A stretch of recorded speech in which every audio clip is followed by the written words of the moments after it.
This is the Bahamas Tonight, the Northern Edition. Good evening, all. I'm Shushina Roll. As always, it is so great to have you with us. Topping news, the 4 gender equality bills have passed in the House of Assembly and are now headed to the Senate. Tonight, residents are sharing their views on the bills in the legislative process, which has generated a great deal of controversy. Joan Davis Roll has our top story. Now that the 4 gender equality bills have received a near-unanimous yes vote in the halls of Parliament, the nation's leader, the Prime Minister, the Right Honourable Perry Christie, says 1 down, 2 to go. The next step in the constitutional process will be the replication in the Senate of what we accomplish in the House of Assembly today. And then after that, the final and most important part of the process, namely the submission of the bills to the Bahamian people themselves for approval or otherwise in a national referendum. Meanwhile, residents on Grand Bahama are weighing in on this historic moment in this country's history. Well, I feel good about it. I believe it's a long time coming, and it's unfortunate that we don't have an opportunity to get into our Constitution more often, because I'm certain that there's so much more that we need to do. And those 4 bills, they were on target. And the fourth one, that was, I believe, the greatest concern for most of the clergy members, was that we can rest easy that we were not opening up a door for wickedness to enter. And of course, I strongly believe that when the righteous keep quiet, the wickedness will flourish. And I believe that we made enough noise, but we were not quiet. If we look at all the laws that have already been done in the Bahamas, 1, 2, and 3 has no need for any bill to be introduced because the laws already provide for it.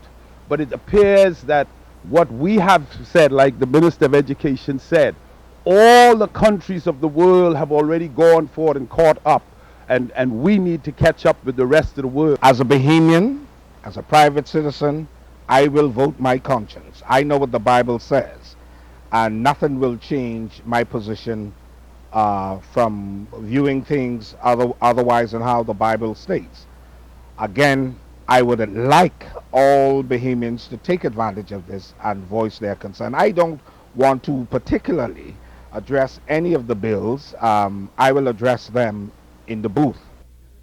As the road to the gender equality referendum continues, a process that is expected to take place by summer 2016, residents say the ultimate power does not lie with legislators, but the Bahamian people. Joan Davis Roll, ZNS Network News. Well, the issue of citizenship is at the heart of 3 of the 4 gender equality bills. Some believe the issues of citizenship should not be taken lightly. Tonight, a member of the Constitution Commission says the citizenship matter is not as cut and dry as one may think. Member of the Constitutional Commission, Brandis Duncanson, says while meeting with religious leaders on Wednesday, many queried about Bill number 2 and Bill number 4. She says Bill number 2 seeks to enable a Bahamian woman who marries a foreign man to secure for him the same access to Bahamian citizenship. She says some of the concerns are that these types of marriages could be for convenience, but adds that this abuse is even relevant today. Those include whether the person has been convicted of an indictable offense in any country, if the marriage is not subsisting, citizenship will be denied. If there is evidence that the marriage was entered into for the sole purpose of obtaining citizenship, that's grounds for denial, as well as if the parties no longer live together or never intended to live together. And so those provisions, we feel, will apply across the board and will strengthen the marriage provisions. She adds that once married, it will take many years for the spouse to obtain citizenship. Citizenship is not automatic, neither is permanent residency. Upon marriage, the foreign spouse is actually given a spousal permit, and that spousal permit is granted in 5-year intervals. And so upon marriage, they would make their application, they would get a spousal permit that would allow them to live and work and move about the country. In the interim, they're to submit supporting documentation with their application. After all the information has been submitted, the Department of Immigration, then they go out and they do their due diligence, community checks, they interview both spouses. They then meet, they consider the application and make a recommendation to the Immigration Board. And the Immigration Board is the cabinet of the Bahamas. Duncanson says Cabinet decides whether or not to grant citizenship or permanent residency. This process can take anywhere upwards beyond 5 years. Parliamentarians voted on the 4 gender equality bills in the House of Assembly on Thursday morning. Bill number 2 received 36 yes, 1 no, and 1 absent. Other news, a local church the target of thieves twice this week. Tonight, the pastor is speaking out on the unfortunate turn of events and is calling on anyone who may have seen anything to contact the police. He says the damage and destruction left behind could cost in the thousands. Thieves breaking into the Grand Bahama Family Life Worship Center using a huge rock to gain entry to the edifice. Senior Pastor Cardinal McIntosh. This morning I got a call from one of our elders that came to pray to prayer on his way to work and called me and said that, well, Bishop, I believe our monitor, our screen looks like it's missing in the church. And then he, based on that, he began to look around and discover that one of our windows had been broken into. He says a chair was used to prop up the assailants and the tightly secured screen was then detached. Sadly enough, McIntosh says this is the second time a break-in has occurred for the week.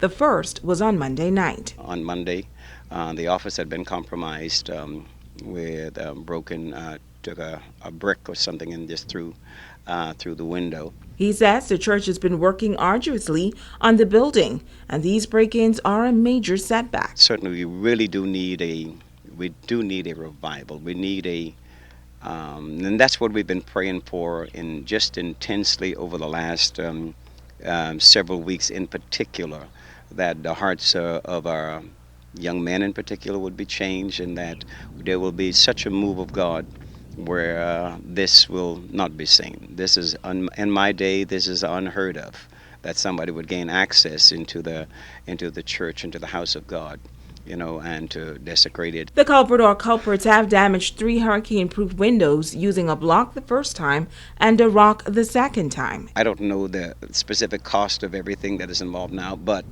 I would imagine so far it's been probably several $1,000s, and that we could really use for advancing this building.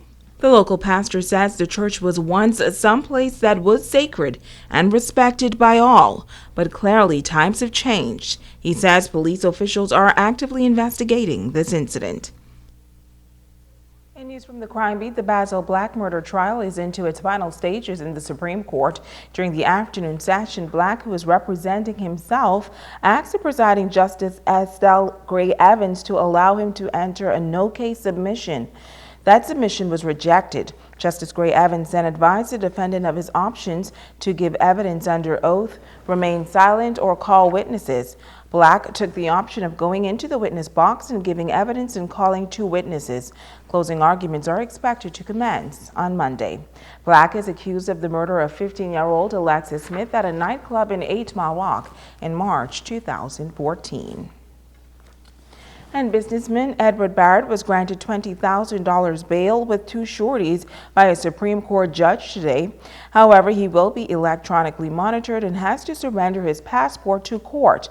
The court also ordered that he sign in every Monday at the main police station in Freeport. Crown prosecutor objected to bail on the grounds that the father of 2 may interfere with witnesses, is a flight risk, and may commit further offenses.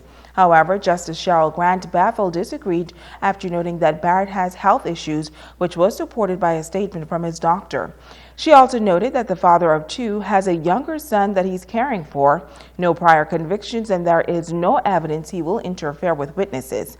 Barrett's attorney, Wayne Monroe QC, objected to him being electronically monitored. However, the court suggested he apply for a bail variation at a later date. Two males arrested at sea for possession of a quantity of dangerous drugs. Reports are that shortly before 8 last evening, police, while patrolling in the vicinity of the Bimini Channel, arrested the two males who were found in the water with a number of taped packages floating in the area. Both men were taken into police custody along with the suspected drugs that totaled 11 taped packages of suspected cocaine. Investigations are continuing in this matter. Stay with us. There's more news right after this.